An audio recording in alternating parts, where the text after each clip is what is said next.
মাঝে বেঁচে থাকবো কিনা সেটা আমি বলতে পারি না, একমাত্র আল্লাহ তাআলা বলতে পারেন। সকলের কাছে অতীতের যে কোনো ভুলের জন্য আমি পরিবারের পক্ষ থেকে ক্ষমা চেয়ে দেখতে দেখতে অনেক দিন হয়ে গেল, প্রায় 57 বছর। আসলে দীর্ঘ এই সময়ে আমি চলার পথে আমার ভুল ছিল,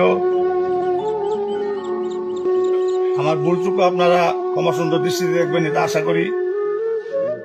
আমি আপনাদের ভোটে নির্বাচিত 3 টার্মের চেয়ারম্যান ছিলাম এবং বিভিন্ন প্রতিষ্ঠানের সাথে জড়িত ছিলাম।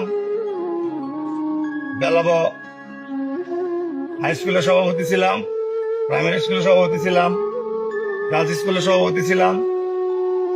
এই থাকাকালীন সময়ে বা আমার চেয়ারম্যানশিপ চলাকালীন সময়ে যদি কারো মনে বিন্দু পরিমাণ ব্যথা দিয়ে থাকি বা দুঃখ দিয়ে থাকি, আমি সকলের কাছে ক্ষমা সুন্দর দৃষ্টিতে দেখার জন্য অনুরোধ করছি। মানুষ ভুলের ঊর্ধ্বে নয়, তাই আমারও ভুল যথেষ্ট আছে।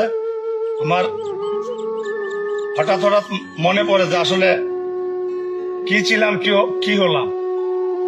যে আমার প্রতিটা জীবনের ক্ষেত্রেই স্কুল জীবন থেকে শুরু করে ফুটবল খেলা, নাটক করা, যে কোনো কাজ আমি অত্যন্ত ভালোভাবে করতে পেরেছি এবং রাজনীতিও আমি অত্যন্ত সফলভাবেই করেছি বলব। রাষ্ট্রের সমস্যার কারণে আজকে রাজনীতির ছবি সেটা ভিন্ন ভিন্ন প্রেক্ষাপট। তবু আমি আসলে আগামী সময় আপনাদের মাঝে বেঁচে থাকবো কিনা সেটা আমি বলতে পারি না, একমাত্র আল্লাহ তাআলা বলতে পারেন।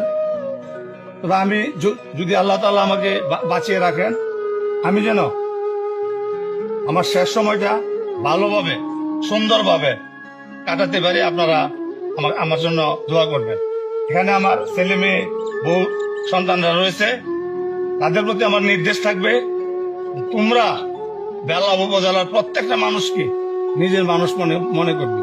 কোনোদিন কারো সাথে কোনো ক্ষমতা, কোনো খারাপ ব্যবহার যেন না করা হয়। এটা হলো আমার পরিবারের পক্ষ থেকে তোমাদের প্রতি অনুরোধ। আমি আর আমার কথা বাড়াবো না। আমি সকলের কাছে দোয়া চাই, আপনারা আমার জন্য দোয়া করবেন। আপনাদের দোয়াই একমাত্র আমার ভবিষ্যৎ চলার পথ। আমি সকলকে, যারা আসতে পারছেন বা আসতে পারেন নাই, তাদেরকে সহ আমি বেলাব উপজেলাবাসী সকলকে আমার পক্ষ থেকে সশস্ত্র শ্রদ্ধা এবং ভালোবাসা জানিয়ে আমি আমার কথা শেষ করছি।